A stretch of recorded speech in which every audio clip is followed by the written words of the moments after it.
When I was 16, 17, actually pretty much most of my teen years, I played a lot of hockey, and I played a lot of street hockey. And when I was 16, 17, in town, they actually started a street hockey league, which was really fun because it was, an organized hockey game, but street hockey. And had a really good friend, and he was really silly, and so was I, and it was nice to have a friend like that. And I remember having this really ridiculous discussion. We laughed about this for probably like 2 hours. So we were getting ready for a game we were going to have that afternoon, and we imagined having this absurd, I guess, discussion with one of the referees. And the discussion went like this. So we played with a ball, not a puck. And I can't remember which one of us came up with this idea, but we were like, what if we went up to the ref and like had the ball and like in all sort of earnestness, like asked, like, is this ball real? Ref, is this real? And no matter what the ref would say, we'd say, yeah, but is it real? Like tormenting the ref with this absurd philosophical question. And we just thought this was hysterical because we were pretty sure the referee would just be really upset with us. Just like imagine, and we played on rollerblades, like skating after the referee, trying to get away from us, just like, is it real? We need to know. We won't play until you tell us. So that question of like, are things real or not, is central to Zen. And actually in a lot of the koans, that same question is asked of Zen masters. Instead of being exasperated, they'll usually have a turning word or say something to help the student to look into their own self-nature. What is real? Well, nothing is real, and everything exists. Reality suggests permanence, that a thing endures. It's real. So nothing is real in that sense.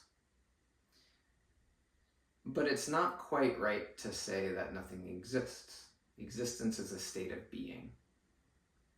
So everything exists, but nothing is real. Or I should say, and everything, and nothing is real.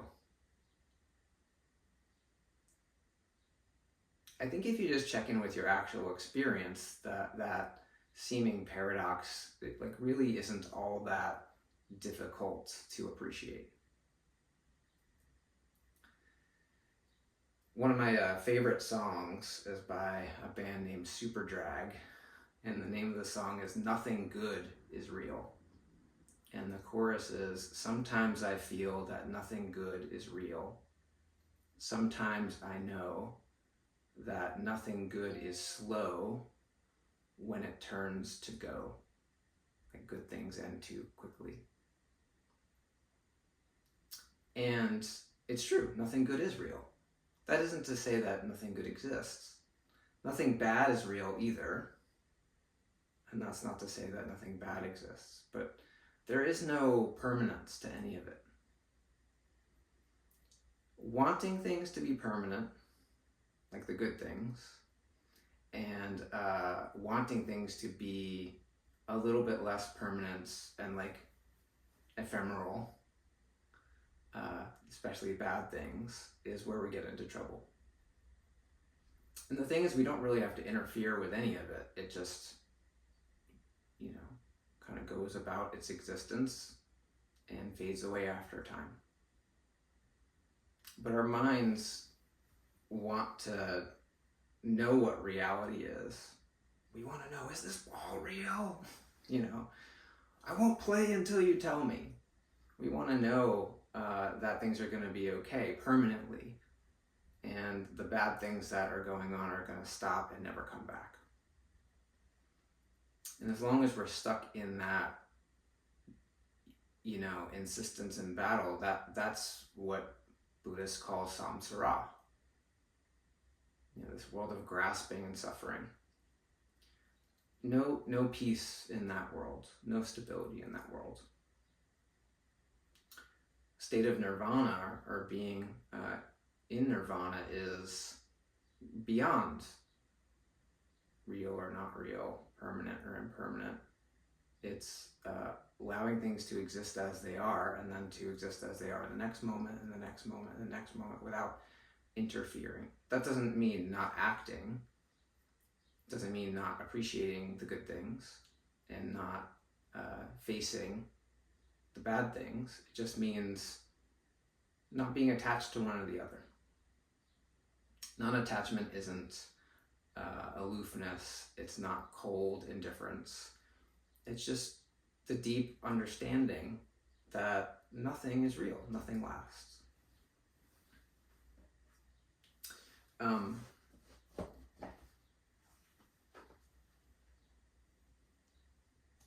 So,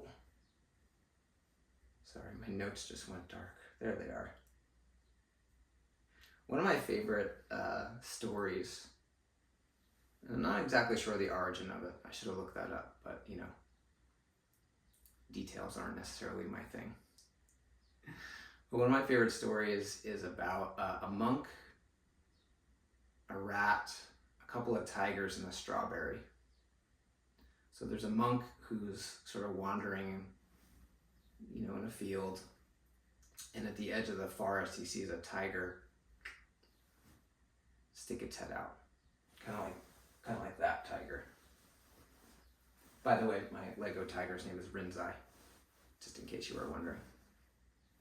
And my Lego fox is Shakujo. So a tiger sticks his head out of the forest, and the monk sees the tiger and is scared out of his mind. So he starts to run, because it's just an instinctual thing. Logically, you're not going to outrun a tiger, but the monk was doing the best he could. So he starts running, and in his sort of blind panic, he doesn't realize that the direction he's running in is the direction of a cliff. And before he realizes what he's done, tiger's gaining on him. He gets to the edge of the cliff, and he's trapped. But he notices there's this root from a tree hanging over the side, like a vine. So he decides to start climbing down. And he's about halfway. He looks down, and there's another tiger at the bottom of the cliff waiting for him. So he can't go back up, can't go down. And then he notices the vine sort of shaking, and he looks up, and there's a rat that's chewing on it. Quite a predicament. So instead of trying to escape by getting down, and now definitely escape by, trying to climb back up isn't an option, and it's only a matter of time before the rat chews through the vine. The monk takes a breath and just looks right in front of him, and there's a wild strawberry right in front of him that he didn't see. So he sighs and plucks the strawberry and eats it, and oh, was that strawberry so sweet.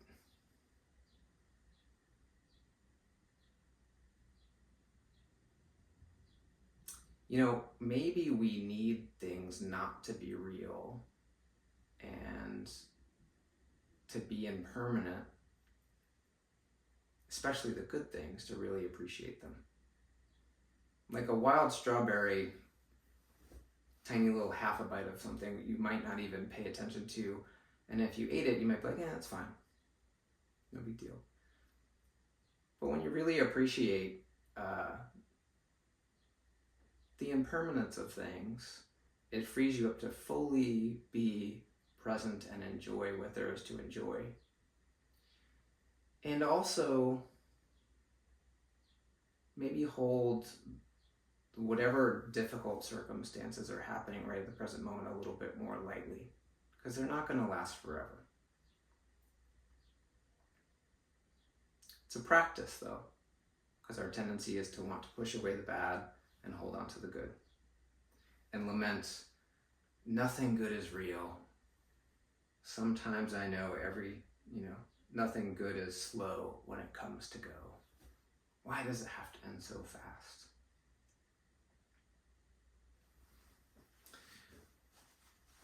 As some of you know, I'm a really big fan of the haiku poet Isan.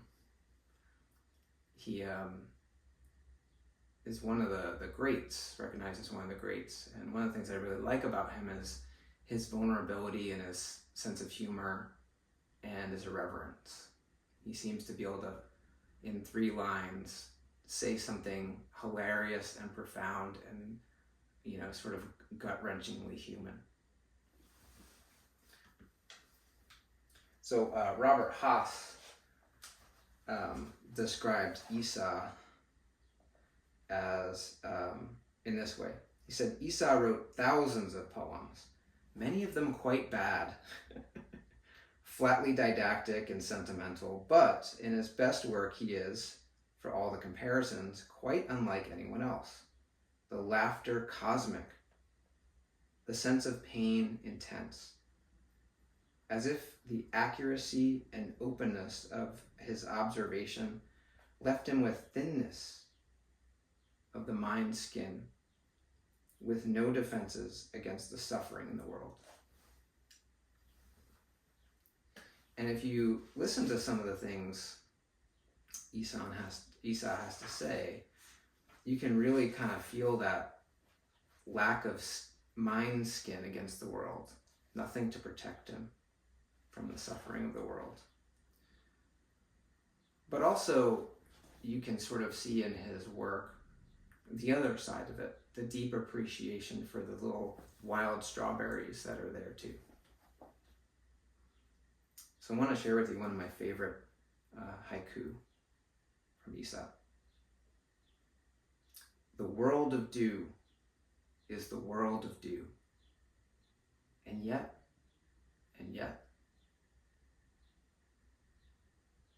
the world of dew is the world of dew, and yet, everything is impermanent. No getting around that. And yet, if you were at Sesshin or watched the talk I gave at Sesshin, I talked about something called tragic optimism. And it's a term that Viktor Frankl came up with to describe choosing the attitude of optimism, the idea that there's still the possibility of finding meaning and fulfillment even in the midst of horrible suffering, is an option in the face of inescapable suffering. So, in the face of feeling sort of like life is empty and meaningless when you're facing difficult circumstances.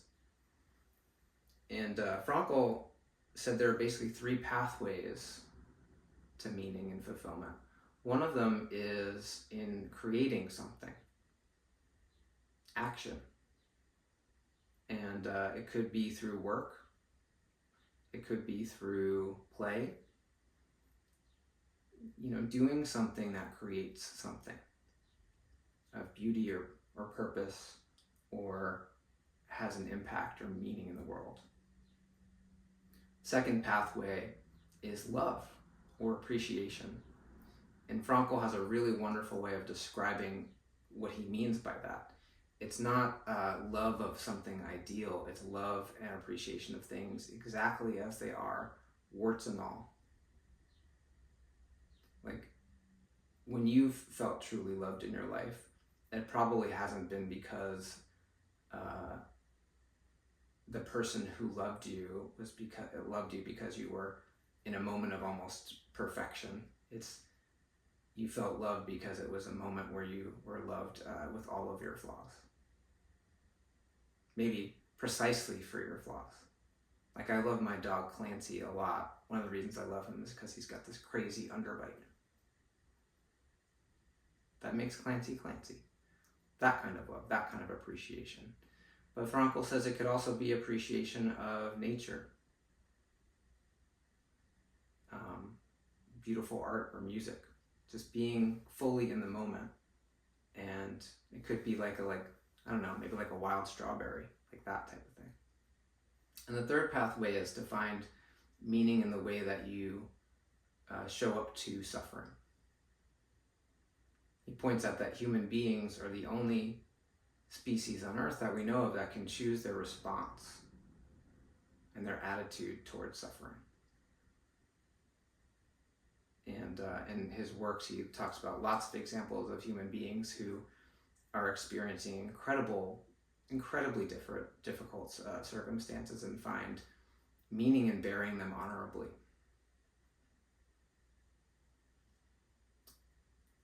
So,